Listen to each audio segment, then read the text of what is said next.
I'm guessing that isn't you. No. Oh. The wait for my arrival has been a long one. Oh, hell. And so the time has come. This here is the cradle of my fathers. And finally, Omega has returned home.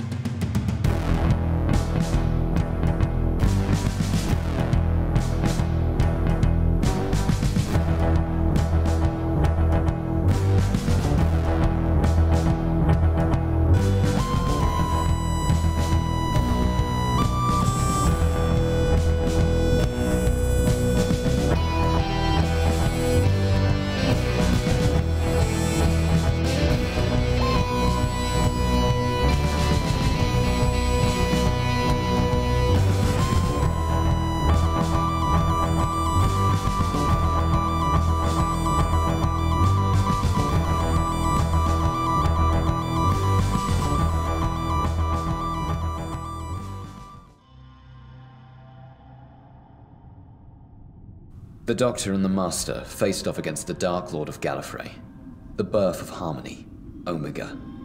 The field of the Gateway was a glistening mess of damp grass and shattered mirrors, a fitting home for the rebirth of a shard.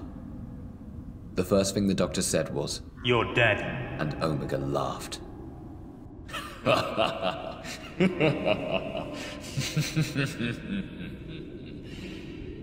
You and I both know that death holds no meaning for one who is not alive. There was silence for a moment. The Doctor took a deep breath. Don't suppose you're here for a game of chess? And he laughed again. The shattered mirrors righted themselves. The grass glimmered as the dawn rose over the gateway. There is nothing but the void behind me. And he raised his arms, basking in the sun. And nothing but the void after me. And he let out a single, hissing, contented sigh. In this moment, I may indeed play chess with you, Doctor. If only to experience the feeling once more. Simply to be is intoxicating, however fleeting the feeling. And fleeting it would be.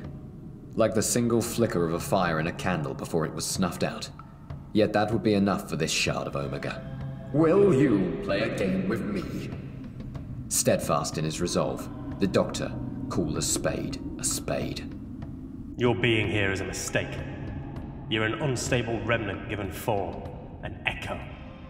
You won't exist in this form long enough to do anything, so why come back at all? Omega raised his arms once more, withstanding the blunt force of the Doctor's words as easily as one might the tickle of the breeze. I have come home to live, however brief that life may be.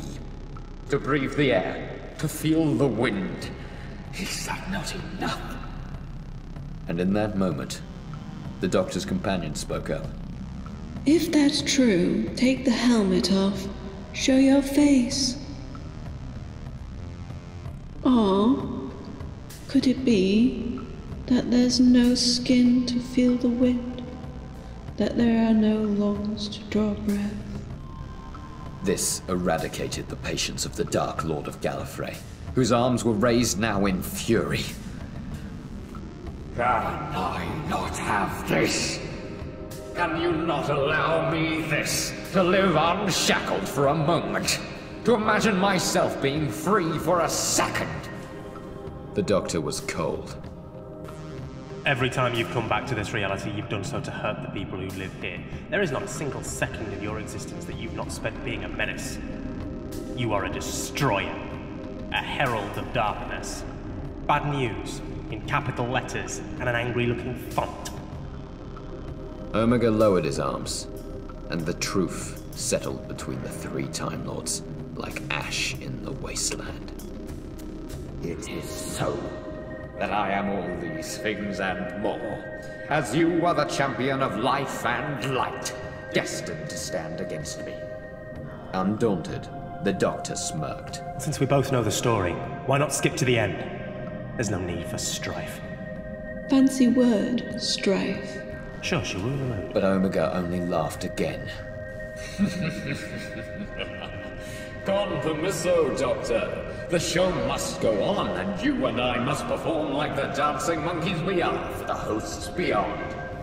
A chill ran down the Doctor's spine, You know. and Omega waved the question off. We have all tasted the power of the Gateway, and the wall is broken for us now. I will die, and you will die. It is fated. But first, the mark on your hand must fade, and I have a brief time to enjoy the sun, as have you. A moment of silence hung in the air, laden with foreboding, for the Doctor could see now. The waters of the Gateway had freed his mind from the last shackles. He looked at me for a moment, and so too did the Master. So soon. No, not so soon. And not before you have time to stand in the sun, as he does. Doctor, come on. Let's blow this off for now. No. Why fight at all? We both see this script. We set the terms, we can change them. And Omega laughed again.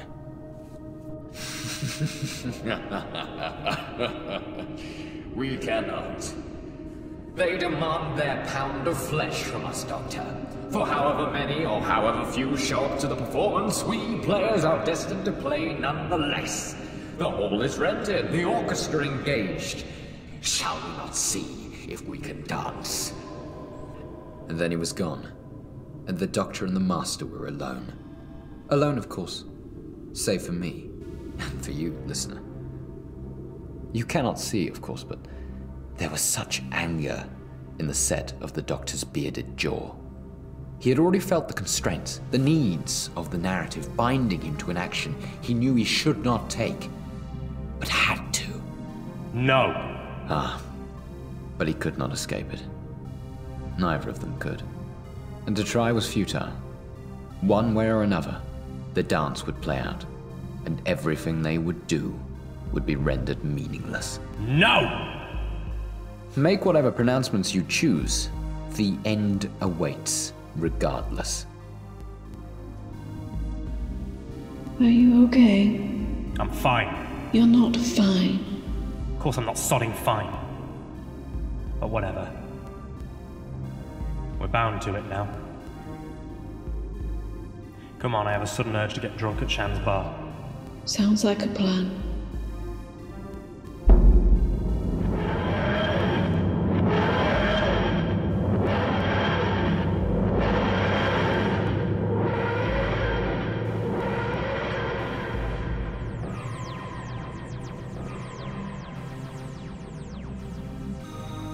He's been wrong since the beginning, thinking he can hide from the arcs and destiny and story.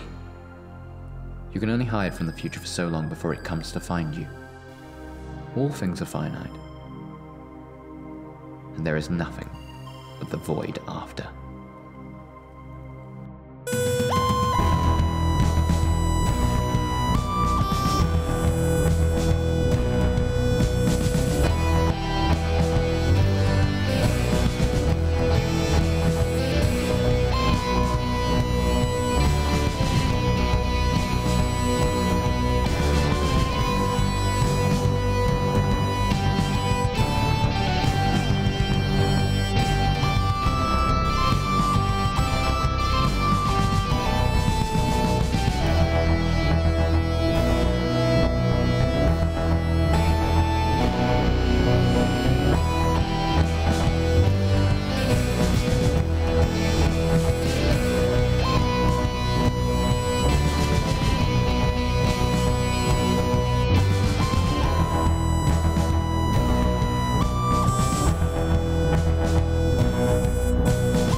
Don't forget to click below to subscribe to the official What Fourth Wall YouTube channel.